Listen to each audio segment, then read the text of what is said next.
Hello बच्चों, let's read the question. The question says what is the volume strength of A molar solution of hydrogen peroxide. तो जो हमारा H2O2 होता है उसका वॉल्यूम स्ट्रेंथ का क्या होगा जब 1 मोलर सॉल्यूशन है. ठीक है, ये 1 मोलर सॉल्यूशन का वॉल्यूम स्ट्रेंथ क्या होगा, ये हमें पूछा है इस क्वेश्चन में. ठीक है, तो हम देखते हैं इस क्वेश्चन के लिए की कॉन्सेप्ट. और इस क्वेश्चन के लिए जो की कॉन्सेप्ट होगा वो क्या हो जाएगा, volume strength of hydrogen peroxide. Volume strength of hydrogen peroxide H2O2. Okay, ये हो जाएगा इस क्वेश्चन के लिए की कॉन्सेप्ट. अब सबसे पहले तो हम ये देखते हैं कि जो वॉल्यूम स्ट्रेंथ है ये होता क्या है. तो अगर हम वॉल्यूम स्ट्रेंथ की बात करें तो volume strength is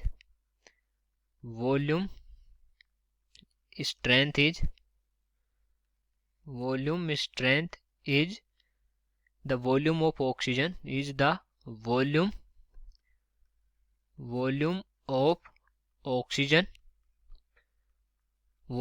oxygen at STP at standard temperature and pressure.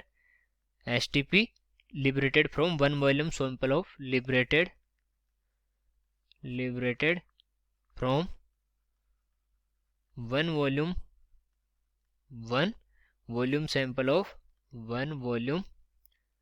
sample of hydrogen peroxide H2O2.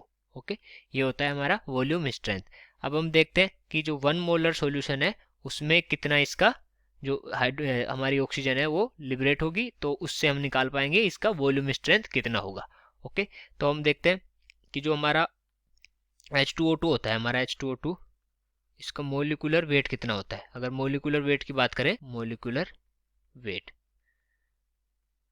तो मोलिकुलर वेट इसका कितना होता है 2 इंटू 1 प्लस 2 इंटू 16, क्योंकि हाइड्रोजन का 1 होता है और ऑक्सीजन का 16 होता है. तो यहाँ से आ जाएगा हमारे पास 34 ग्राम.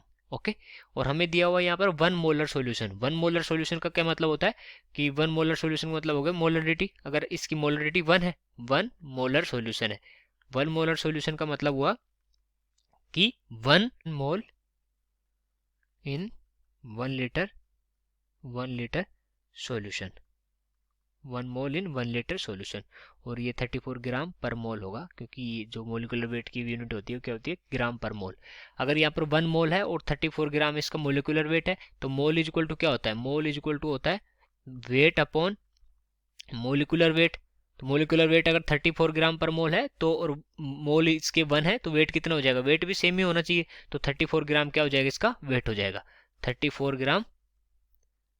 ग्राम क्या हो गया, इसका वेट हो गया, वेट ऑफ H2O2. ओके, 34 ग्राम हो गया वेट.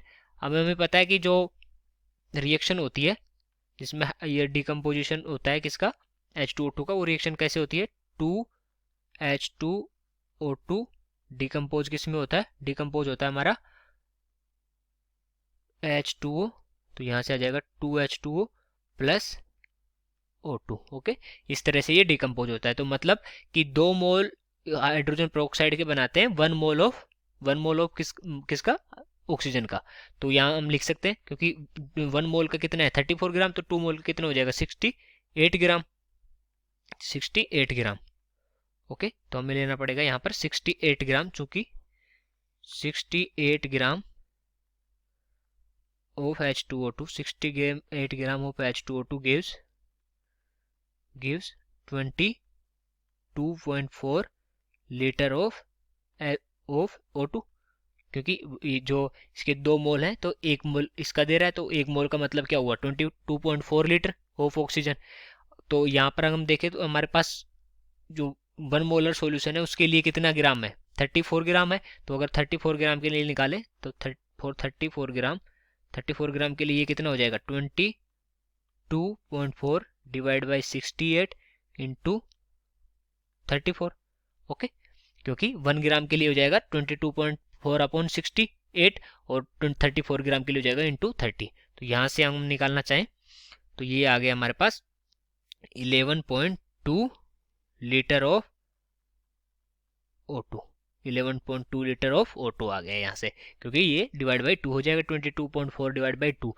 तो जो ये कितना वॉल्यूम इसका मिलता है ऑक्सीजन का, वही होती है वॉल्यूम स्ट्रेंथ। वॉल्यूम स्ट्रेंथ कितनी हो जाएगी यहाँ से, तो वॉल्यूम स्ट्रेंथ वॉल्यूम स्ट्रेंथ हो जाएगी यहाँ पर 11.2 V। ओके, ये हो गई हमारी वॉल्यूम स्ट्रेंथ। और हमने क्या किया इस क्वेश्चन में, इसमें हमने निकाला कि जो 1 मोलर सॉल्यूशन है उसमें ये 1 मोल होगा। 1 मोल का मतलब हो गया 34 ग्राम इसका वेट हो गया। और चूंकि जो 68 ग्राम ऑफ H2O2 कितना देता है, 22.4 लीटर ऑफ O2 देता है, क्योंकि 2 मोल से 1 मोल इसका बनता है।